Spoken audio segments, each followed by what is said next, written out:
welcome, ladies. I know, Melissa, we're a bit back and forth on LinkedIn, so it's nice to finally have you kind of in a session where we can chat properly. Sure, that's Um, great. My chat is and still disabled and my video option is not available either.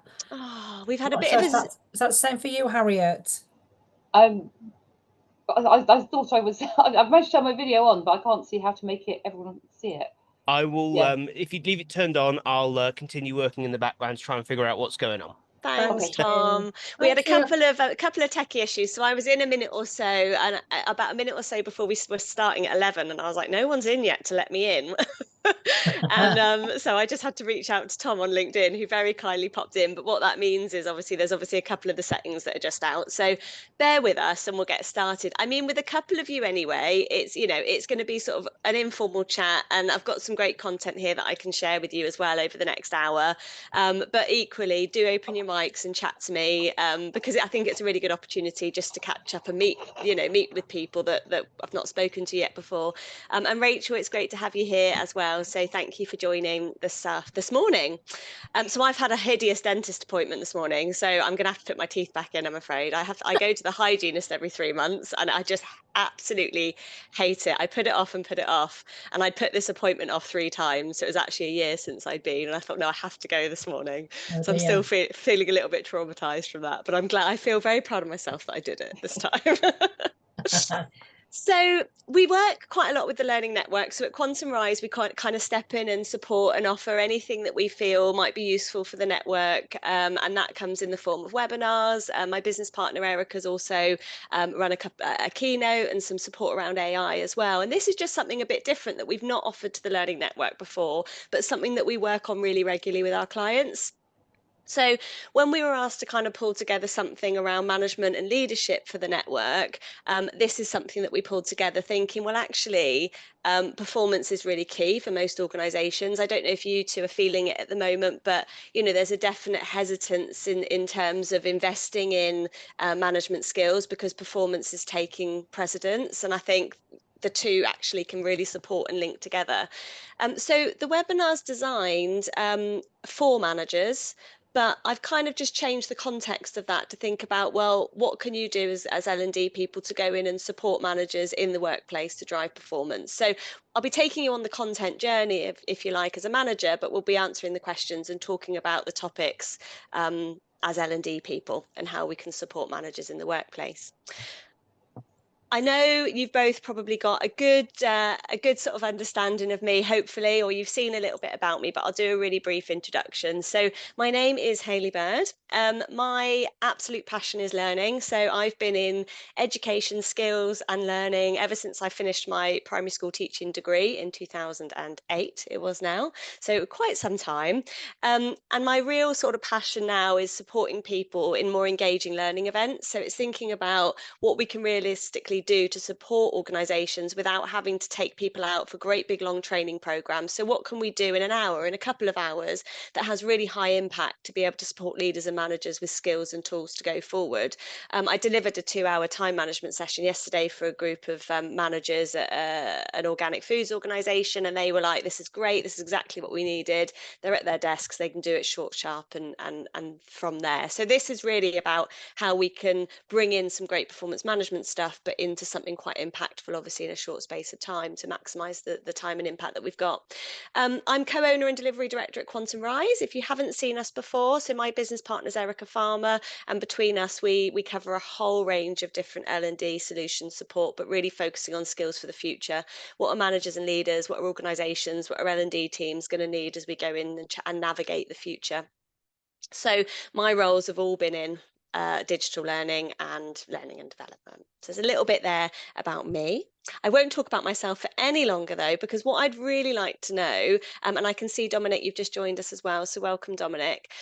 What I'd really like to know is how and when you're going to use this today. So obviously something's kind of, you've seen the webinar advertised, something sparked an interest and you've thought, yeah, that's one that I'm going to sign up for. It'd be really good for me to understand what that looks like. Now you can either do that in the chat, so you can pop into the chat box.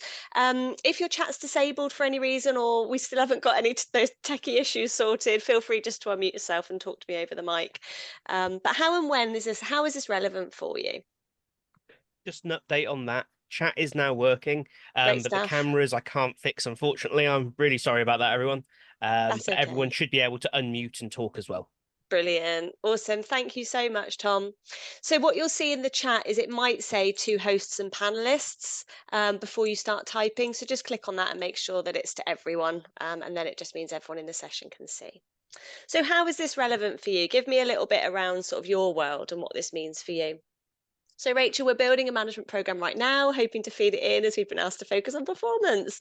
Happy days. Rachel, just come off mic and tell me kind of how that's going at the moment and what the program needs to achieve. Bit of context.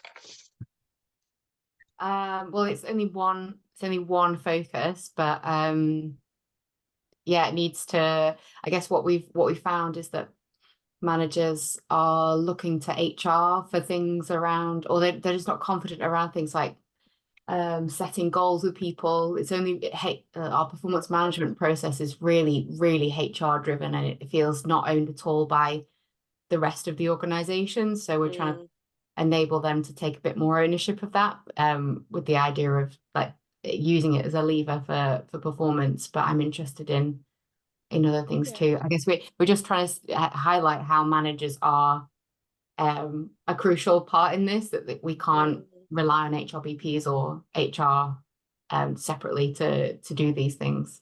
Yeah, absolutely. And I think that, do you know what? I think you'll probably you'll get agreement from lots and understanding from everybody else in the group today as well, Rachel, because I think that's something that L&D has just felt for years, is this, this idea that we're going to come in and solve the problem. And ultimately, the managers have the biggest impact on team morale, team building, the performance of the team, much more so than anyone else in the organization. But managers are under so much pressure as well, and they also have that firing at them from all angles, and everything is the manager's kind of responsibility. So I suppose it's how we navigate that a little bit as well. I'll share with you some of the thoughts today, Rachel, and hopefully just give you a bit of insight, a bit of inspiration maybe to take it forward. Brilliant. And Harriet, yours is quite similar as well, around performance. And Rachel says inspiration, welcome. I'll try my best. I'll try my best. Okay, good stuff. So we've got some nice sort of thought in there around how this is relevant. And it really helps me to see that as well, because it gives me a good feel for where you're at. So and Melissa, again, learning tools. So hopefully I'll share some learning tools. There might be stuff in here that you think, yes, Hayley, I've done that, I've seen that, because you're L&D people, but there might be a couple little nuggets, and focus on the how this is run, as well as the content, because I think it's amazing how much we can achieve in a short amount of time. And I think sometimes part of getting managers on board is making learning accessible for them, because if you're L&D people, you're already going to have a good idea of some of the content that might sit within performance management. But let's lift ourselves out of that and think about that. Well, how is this run, and how can I have an impact more quickly and more practically for managers? Awesome. Okay, so today we're going to be having a little look at the different stages of the team. So we're going to be looking at different stages a team goes through to form and to be effective. We're going to be talking a bit about conflict, and actually the importance of conflict in a team, and the need to drive openness and those open conversations. A lot of managers will either shy away from conflict or see it as a negative thing. We're also going to think about what it takes to be a high performing team. And if we've got time today, I'm going to share with you a charter, which is just a set of questions that we think managers find really useful as a practical tool to be able to really enable their teams to all be on the same page. And if I haven't got time to go through it in detail in the hour we've got today, I'll send it as an additional resource to you all after the session. And it might be something that's just worthwhile feeding into your programs, if you're looking to blend a little bit in terms of the resources you're providing. So we've got an hour. We've now got about 50 minutes. We had a few issues getting in, but we're here, which is amazing. So let's go in, first of all, very top level, and actually think about what a team is. So you'll know the difference between a team and a group of people. And ultimately, a team is a group of people that come together with complementary skills, but they're working towards the same purpose.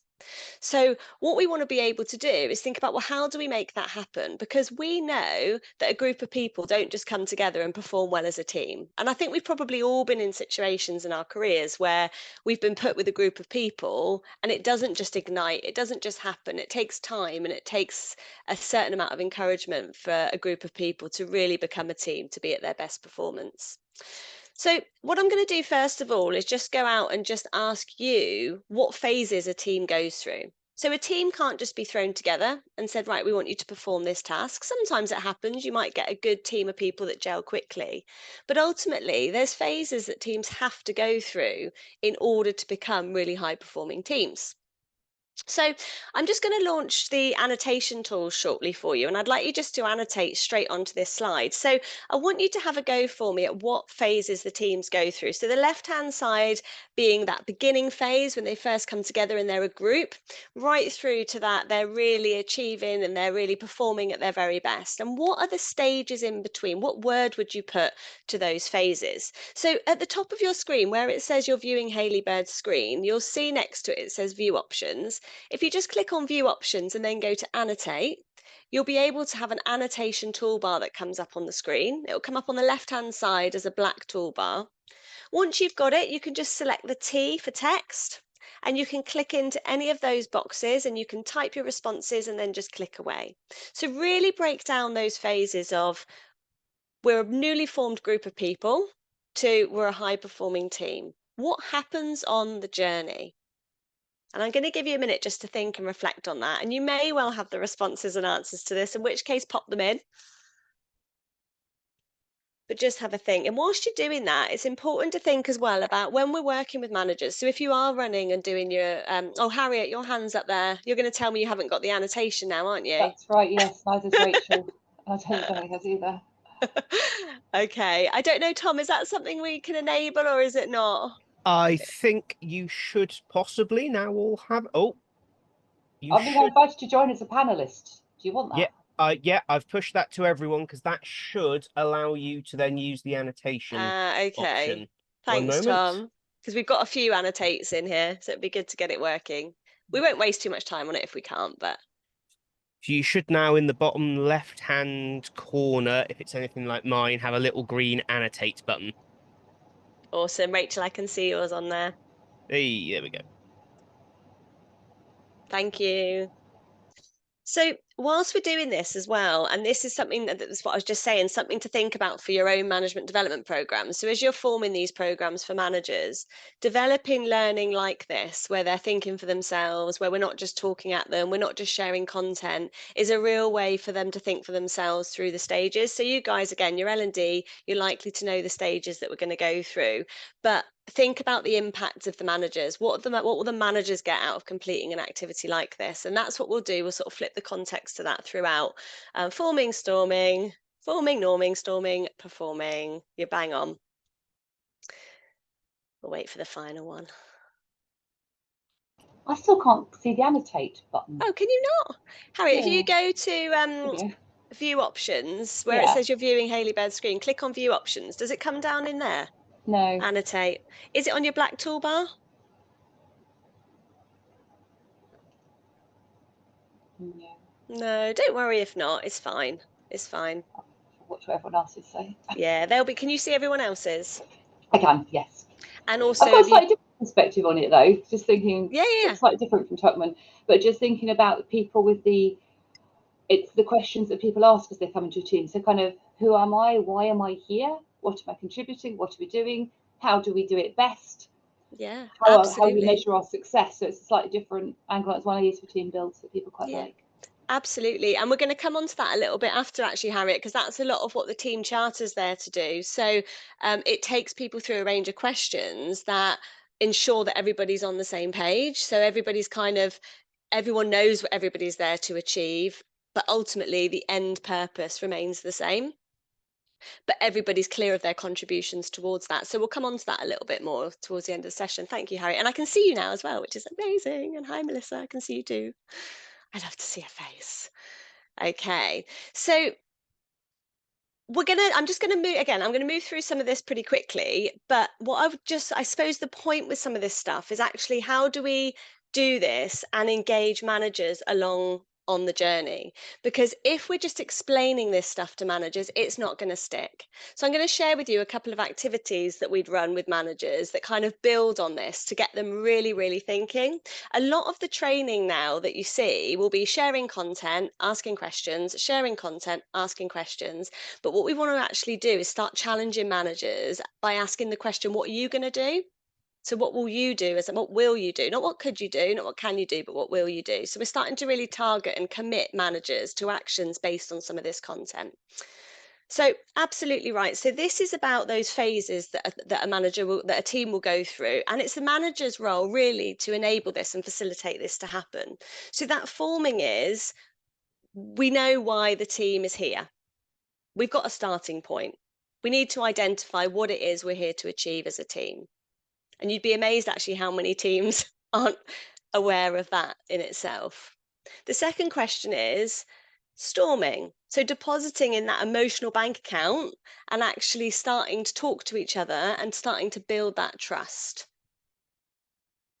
Letting people do the things that really lead into their strengths. Why are we fighting over who does which bit? Norming, that driving commitment. So the third stage is actually we all need to be committed. What can we do as a team? What can we do? What are all of our skills? Let's get into this and be committed together. And with those things together, we can start to perform and we can start to actually get alignment to the goals so that we're all achieving what we need to do. And then we're in a position where we're starting to think, what do we do next? So going on this journey doesn't happen overnight, and it's really supporting managers and enabling them to be able to facilitate this journey with their team. So how do we do that currently? So I'm going to ask you guys to let me know if you're familiar with this and you've done anything like this with your teams before. What have you done to be able to really drive ownership through the managers to facilitate this journey with their teams? What are the kind of things that we already do in L&D to be able to support people with this?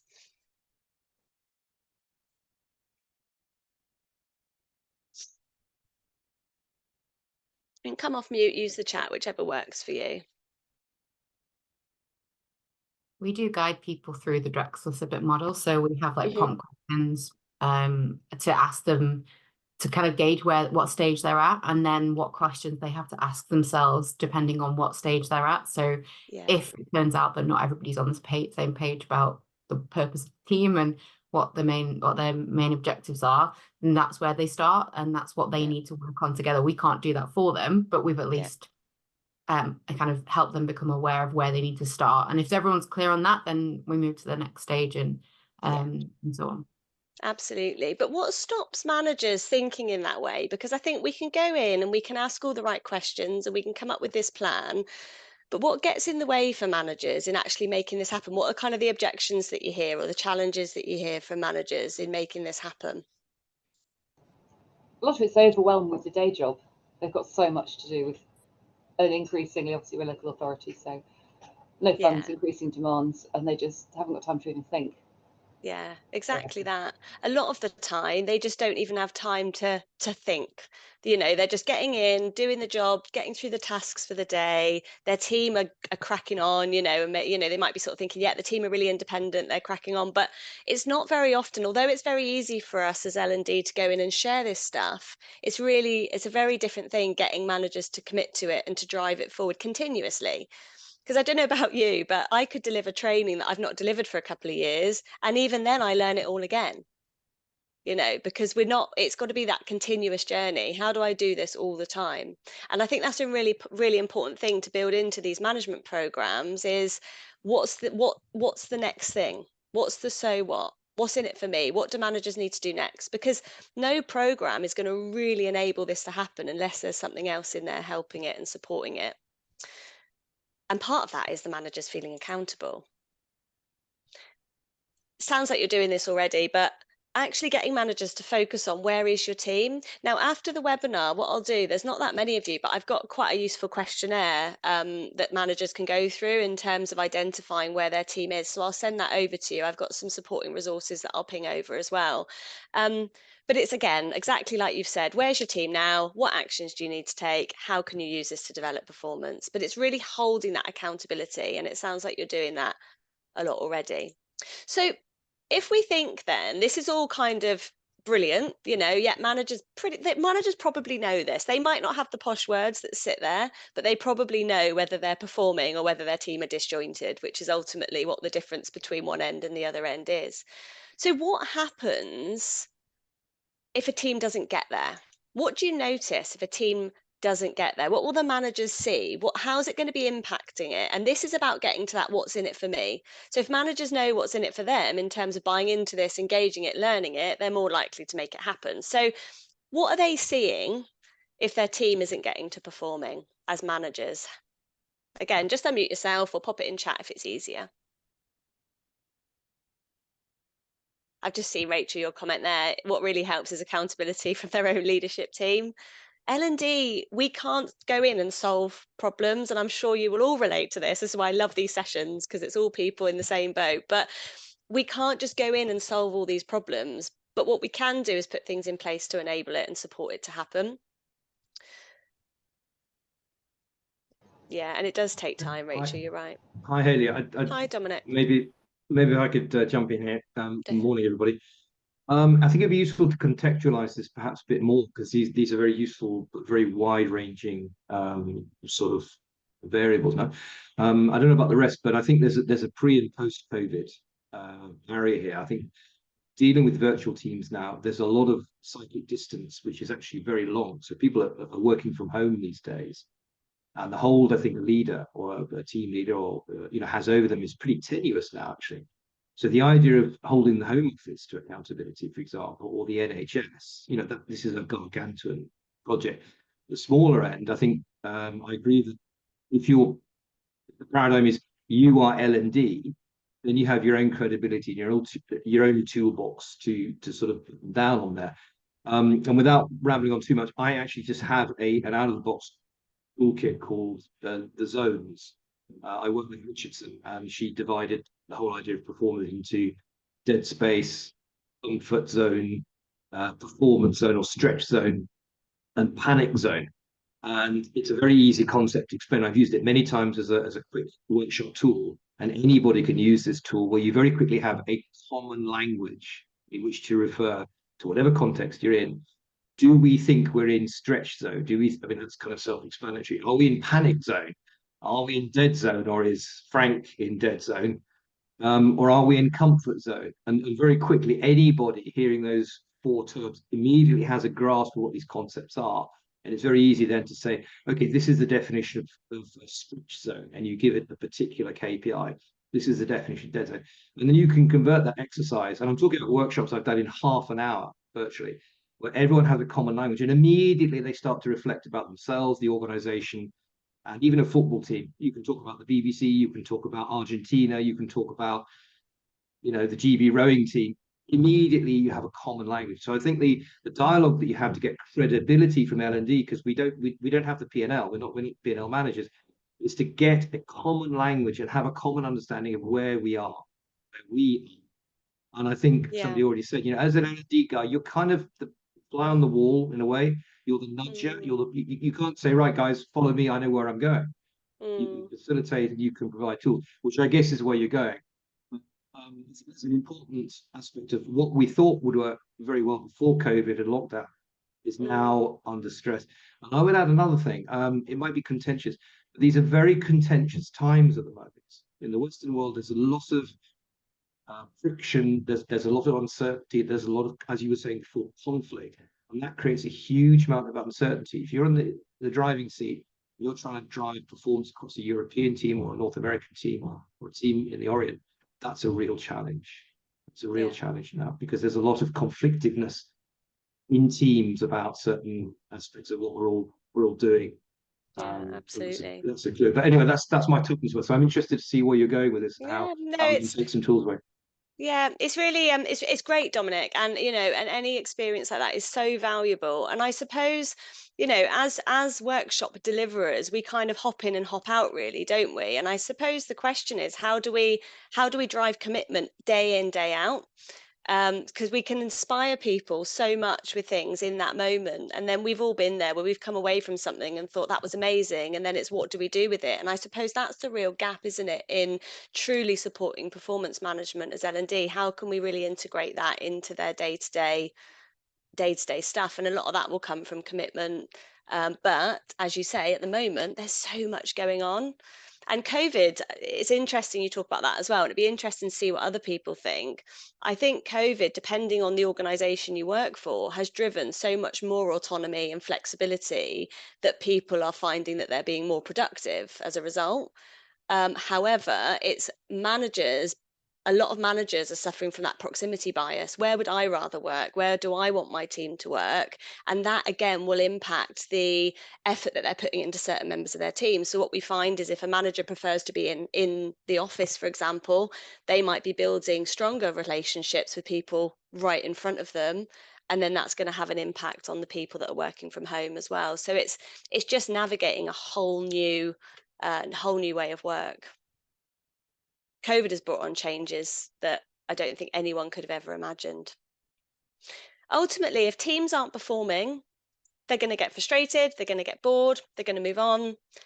They're never going to reach their they're never going to reach their potential, and they're going to fall into dysfunctional behaviors. And that's where the managers don't want it to get to, because as soon as those dysfunctional behaviors start to creep in within the team, then there's some real issues there. And again, it raises that sort of more negative conflict. What kind of dysfunctional behaviors are common in teams? What are the kind of things that we see? What are the kind of things that managers are seeing? And Dominic, it'd be nice to draw on some of your sort of real life examples there of what's going on in the world at the moment, because some of that is going to be driving quite dysfunctional behaviors as well. I'm not going to use the whiteboard for this. We'll just go into chat just because of the issues with the annotate. But let me know in chat what dysfunctional behaviors are common in teams. What do you see? What are managers seeing and hearing at the moment that are stopping that performance?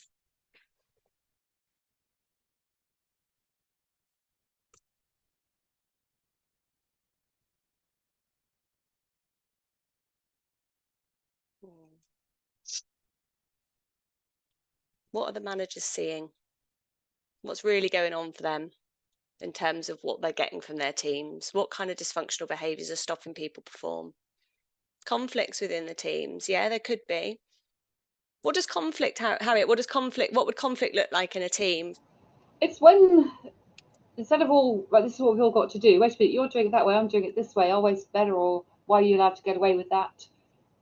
We're seeing a lot. Think about the working from home thing. We've got some teams that cannot work from home. We've got some teams that are 100% working from home. We've got everything in between, and there's a lot of, everyone thinks somebody else has got a better deal than them. And I'm also a qualified mediator, and I'm doing more mediation than I did post-COVID, where everyone sort of came back and oh no, I don't like working with you, actually, how I find it. Yeah, it's really interesting, isn't it? Because then that's just bringing a whole level of strain into the workplace. So performance isn't even on the radar. It's more about allegations that are being made, having to bring mediators in, things like that. And I bet you are seeing more of that. Rachel, you've put in there duplication, confusion about the remit. So talk to me particularly about confusion. What impact does that have on people's behaviour? Well, they might be focusing on things that aren't a priority, or I mean, what I've seen a lot, and I don't know whether it is, I've only worked in this organization since COVID, but confusion over remit, confusion over who's meant to be doing what, and people doing things in parallel, not aware that one another are doing the same kind of thing, stepping on one another's toes, and people getting cross about that.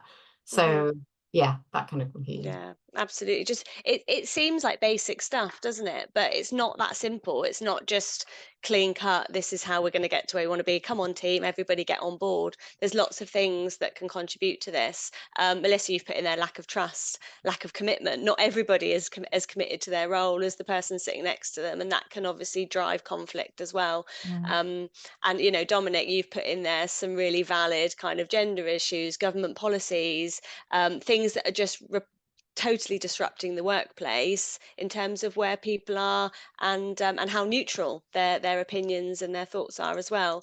So going into the 5 dysfunctions of the team, again, you've probably seen this, Patrick Lencioni. These are the kind of 5 most common things that you're likely to see in terms of dysfunction within the team. And if we look honestly at this, we've probably all seen this, and it sounds like we're all dealing with it regularly anyway.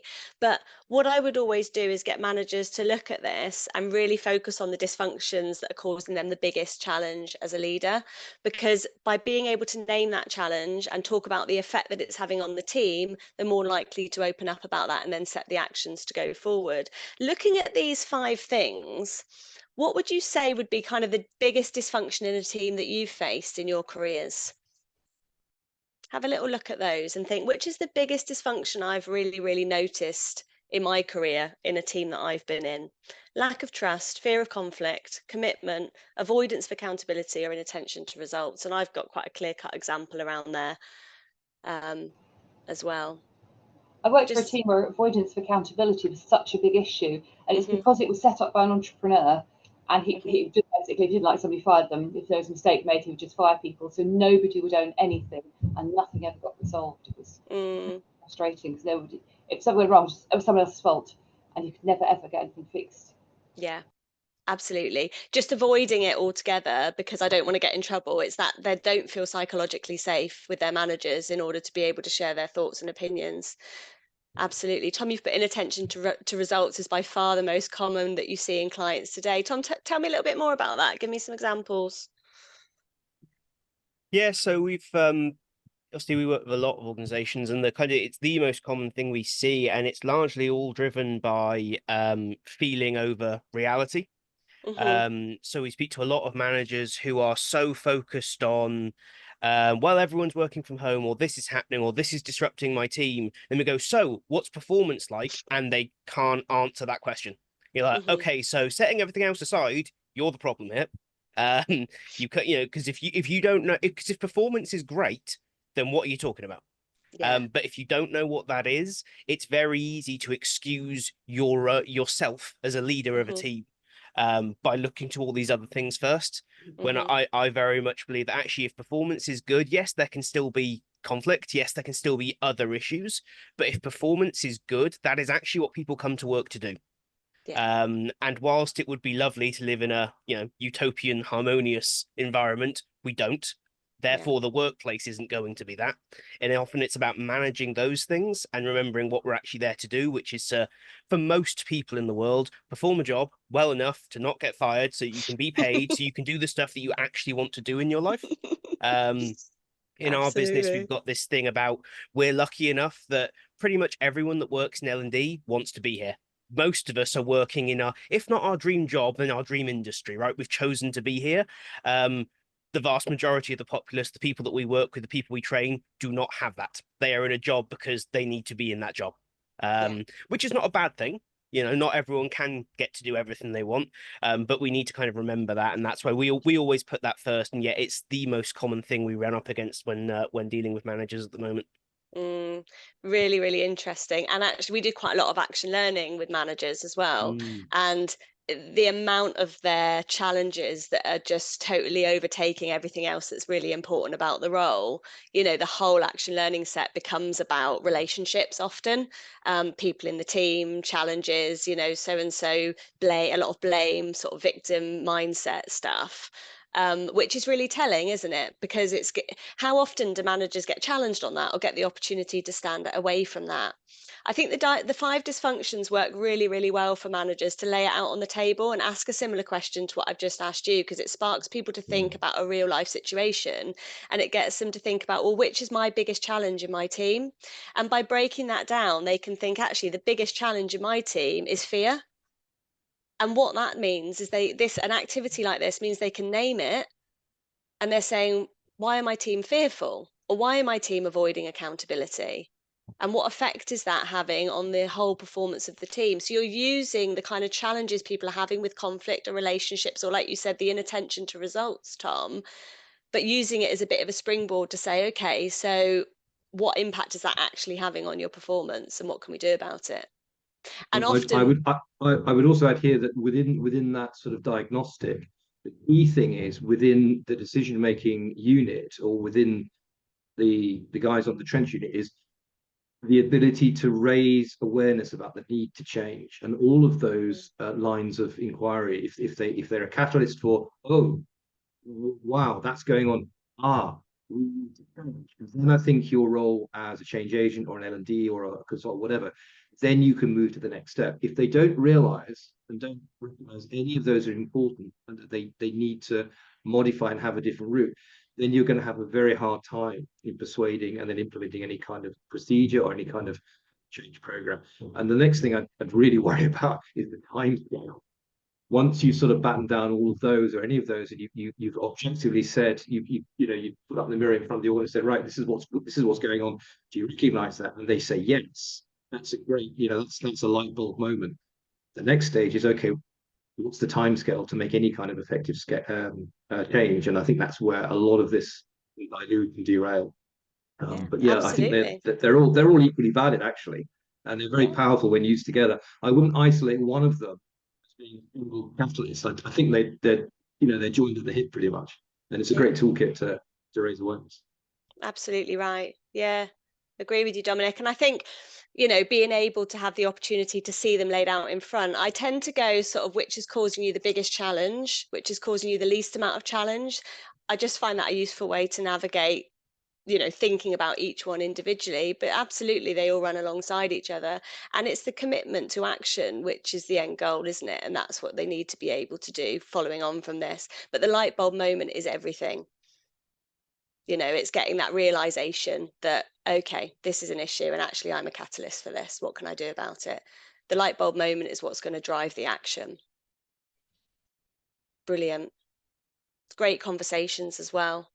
Now, obviously, conflict, there's a fear of conflict is a big one there, but conflict is driven, if there's a fear of conflict, often, just as you've exactly said, Dominic, if there's a lack of trust, if there's a lack of commitment, if we're avoiding accountability, inattention to results, a lot of that links to this fear of not wanting things to blow up, not wanting things to kind of become a conflicting situation. We see it as negative. And one of the things, again, that we ask managers to look at is actually, does your team engage in conflict? And quite often the scores on here are really low. So people are like, on a scale of 1 to 10, 10 being we positively engage in conflict all the time, 0 being we never have any conflict in our team. Quite often, because of the perception of conflict, people go down at a 1 or a 2. And what we'll then do is to start to support them around, actually, conflict is really, really good for teams if it's positive. Have you seen the conflict continuum? Have you used that in any of your learning before, any of you, or any of your programs? Dominic's smiling. It reminds me of the O'Hare scale of psychopaths on a scale of 0 to 40. So that's a slight segue into CEOs, because I had a country manager conversation with a very charming CEO who completely avoided. He was the other side and didn't realize that his team, they had 16 new promotions across Canada, across North America, 16. They'd all moved up a rung, and they were all in sort of panic space because they didn't really know how to handle anything.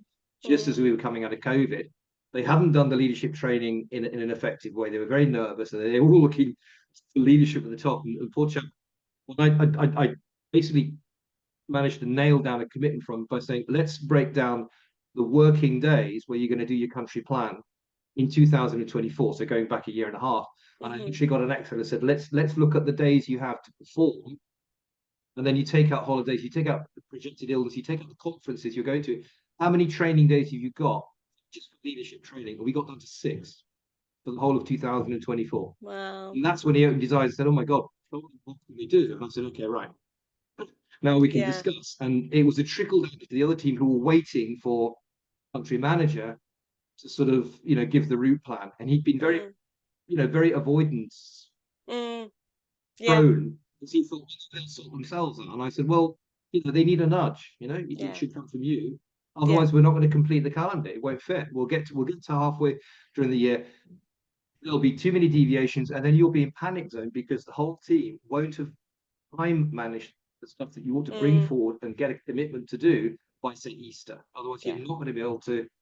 Okay, long story, but I mean, and then it was a sort of the nascent conflict. He realised that he'd have to stand up at the podium and actually check this plan. Yeah. They had the business plan, but they hadn't really done the chronology and then the critical order of it. So that was a really good move for him to say, right, let's do it. And there was a sort of a nervousness, and we had it was in Toronto, first conference they had face to face after COVID, and it was a big success. And they assumed then the commitment to start moving forward in a way that they were actually afraid of doing before. Absolutely. Yeah, and I think it's a lot of this as well as how real we make it for people.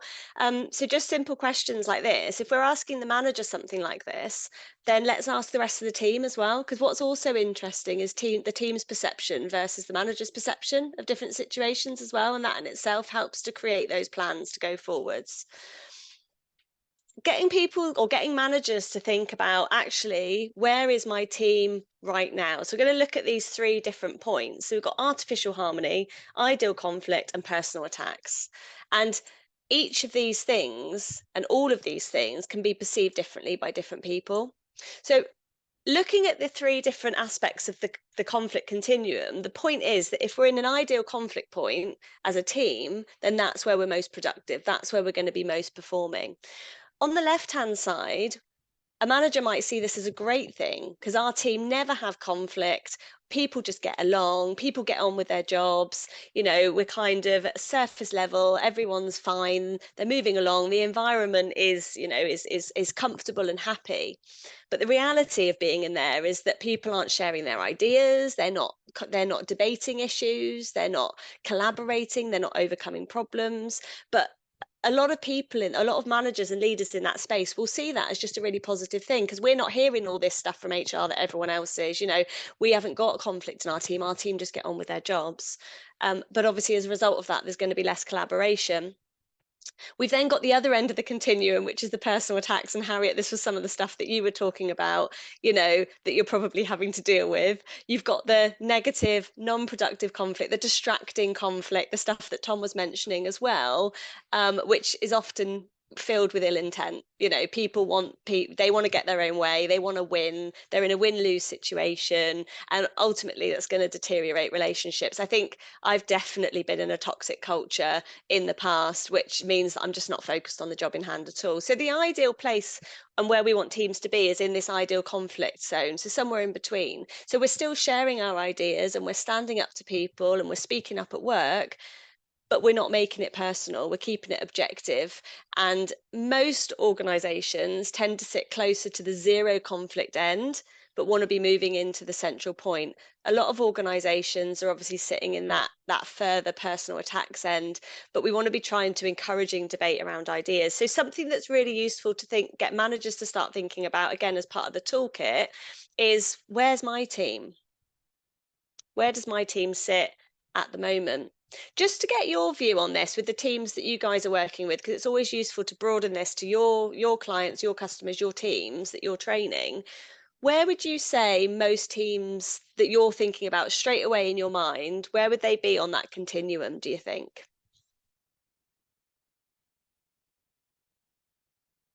Absolutely, Rachel. What's my role in creating this or shifting this? What do I need to do? What are you recognizing here? What's going on in terms of examples that teams you're thinking of? Which way are they leaning more on the continuum? Again, let me know by opening your mic or pop it into chat. I'll throw out some thoughts just from this last couple of weeks, actually. I actually seem to see a lot of businesses almost striving for artificial harmony. Like we've recently started doing workshops specifically around getting people into the room and almost nudging them towards, I won't say arguments, but deliberate disagreement on things. Largely because a lot of our stuff is based on like roundtables and research inside a business, and we were getting back this very unusually homogenous sets of answers where it's like there is no way hundreds of people think the same thing. Like it doesn't really happen. But there seems to be a really big drive, sometimes from managers, sometimes from we recently had an example of like a very heavy-handed approach to HR from a HR in a business, where there had been some genuine like unacceptable behavior problems, but the response had been to say, no, everyone will they didn't literally say think and do like this, but that was effectively what was being pushed. This is how we think about things in this company. And it's fundamentally unhelpful, as you say, because it kills any spark of creativity in the business. But you could see it didn't take very long for everyone to get very uncomfortable with the idea of saying, I disagree. And then being willing to stand by that disagreement. Like if you did, you'd go, oh no, but I could be wrong. Everything was couched in terms of maybe and if, and that's just my personal opinion. It's like, you know, this might be a silly really question, but you know, how many of us start like that? Yeah. Yes, exactly. And that's a really nice build, Tom, on this. So this is the kind of thing. So if we're looking at this with managers, we want to get people to think about the things that they'll be hearing and seeing from their teams in artificial harmony. What are the things you'll be seeing and hearing from your teams in ideal conflict? And what are the things you'll be seeing and hearing from your teams in personal attacks? Because I don't think we're very British, and I don't think you'll be the only one, Tom, that when you really delve into artificial harmony, you start to think, actually, my teams start like that all the time. They always justify before they speak. They always apologize before they speak up in a meeting. And those are all signs that we're in that artificial harmony zone. There's I finished a project just recently for a large UK police force. So I was tasked to completely repurpose the induction for STAR. So that was, what the police, the about us. Then there was a union module. So that was fairly straightforward. Then there was an ethics and compliance module. Then there was an IT, and then we had the DI module, not DEI, but DI. So I worked specifically and very closely with the SMEs for DI. And I said, look, I don't think this should be a virtual online workshop. I'll design and work with everybody to do the whole complete program. You talk about 3,000 onboarding people where there was a high deal of rotation with staff. So I said, look, I think this must be a face-to-face workshop. They're very contentious issues. If you're going to set the rules from the get-go, I don't think a virtual workshop is really going to have the impact. And they said, fine, we'll do it. So they costed having specific days to have a 3-hour or 4-hour workshop where there'd be 2 facilitators. And the key thing was, okay, what does good look like? And the problem we had was they didn't have any defined policies. They were drawing inspiration from TED Talks and from very contentious authors. So I found myself in a very conflict. I'm the professional, I get paid, I do as I'm told, but I did interject. So look, I don't think we should have this particular exercise. I think if we have a policy which is half done, you ought to galvanize what the policy is, what behaviors, what is the policy in terms of all of the D&I. And if you don't have a policy, then you ought to have a leader come in and say, right, this is how we do things around here, an actual spokesperson. Yeah. And that's how I molded it, and that's how I handed it over. So that's the benchmark. If you're new and you arrive at this particular police body, not the Met, but another big one, then you need to know what the rules are from the get-go, to know how things are, what behaviors are, and what the values are from the get-go, and that's your north. Yeah, and I think there's so that was one approach. Yeah, and there's a complete value in that, isn't there? It's not uncommon to step into an organization and say, this is what we expect from you. But I remember, and this is where it's all about the how for me. So I remember starting in a NatWest Bank, it was back years and years ago, so before I went to uni. And then I spent a year there and thought, actually, I sod this, I'm going off and doing something more fun. But I remember my first week or 2 of induction, and I was sat, and this happens so rarely now, but I think it's valid in what you're saying still, Dominic, because I sat in this room on my own upstairs in a high street bank, doing e-learning for a week. Click and read. I went down for one of those awful hot chocolate with water machine things and those plastic cups once every sort of couple of hours. But it was awful experience. In that zone, yes, I learned the values, I learned about the behaviours, I learned what was expected. So all of the process was in place. But what didn't happen, and what I feel so passionately about now, is how do we bring that to life? Because most big corporations, most big organisations, public sector will all have that information sat somewhere, and it will be integrated into inductions, and it will be all part. But how do we really truly live and breathe that stuff? And that's where I think it's about enabling it, getting people to see the behaviors in themselves, sharing with people what your strengths are, and yeah, you're not actually as strong in this value or this area, it's not as important to you, that's okay.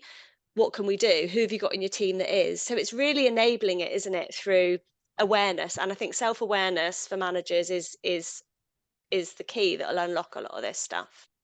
Yeah, I just picked up from what Tom was saying about the whole emotional aspect of the conflict, and then, do we belong here?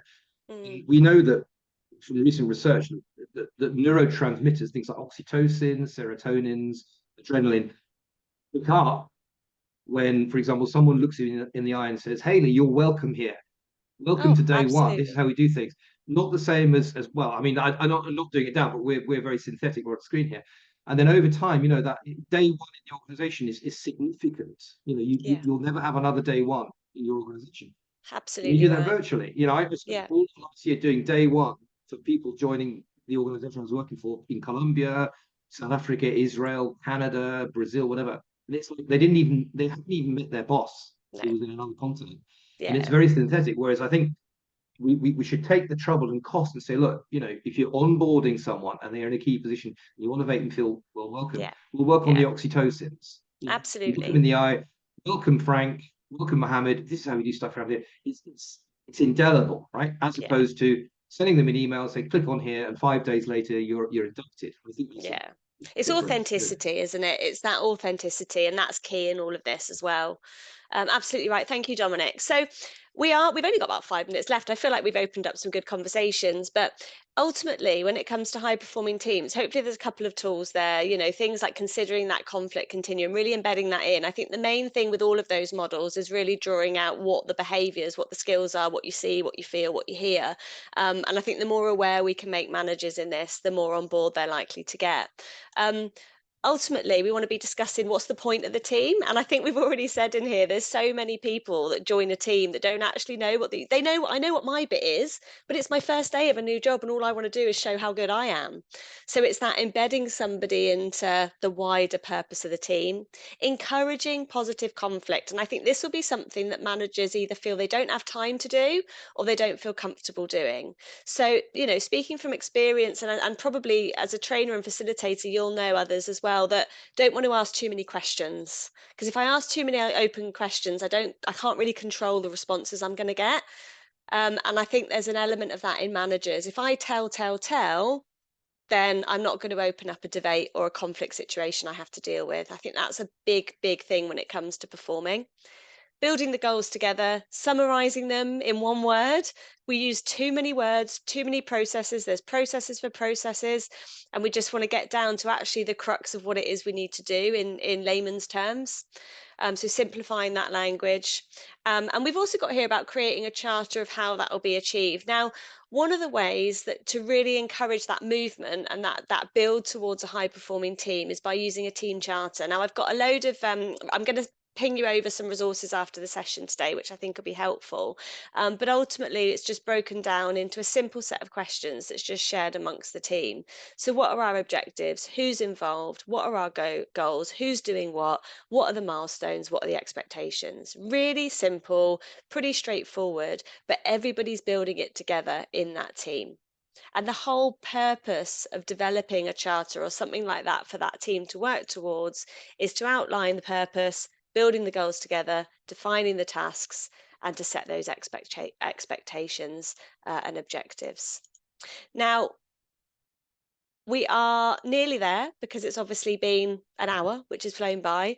I hope there's been some useful stuff in there for you. If not, just to get online and be able to talk to others kind of in a similar boat.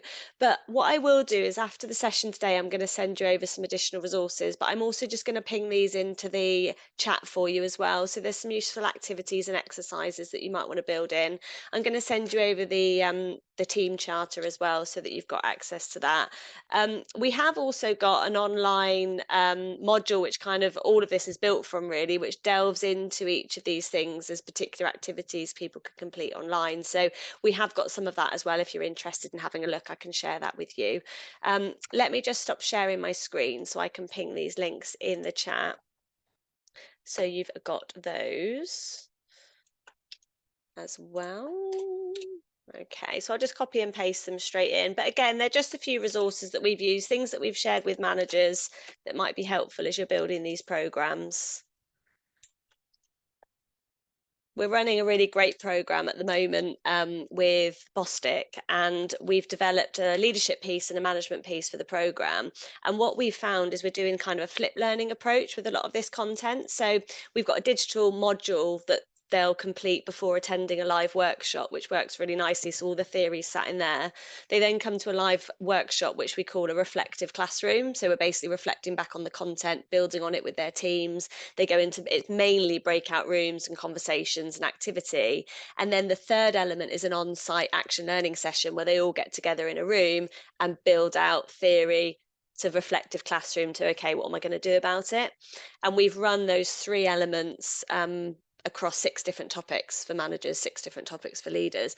And that rounded approach, the flip learning, anything that can drive application in the room in the least amount of time, we're finding is proving really effective at the moment with managers who are busy and leaders who are busy, which everyone is at the moment trying to get money in. And I think we're seeing that from the cost of living crisis and various other external factors that have impacted businesses today.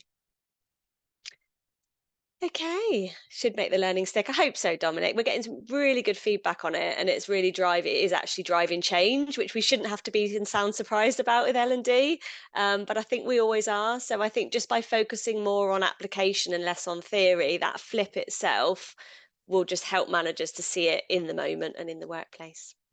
It's been a pleasure to see you all this morning.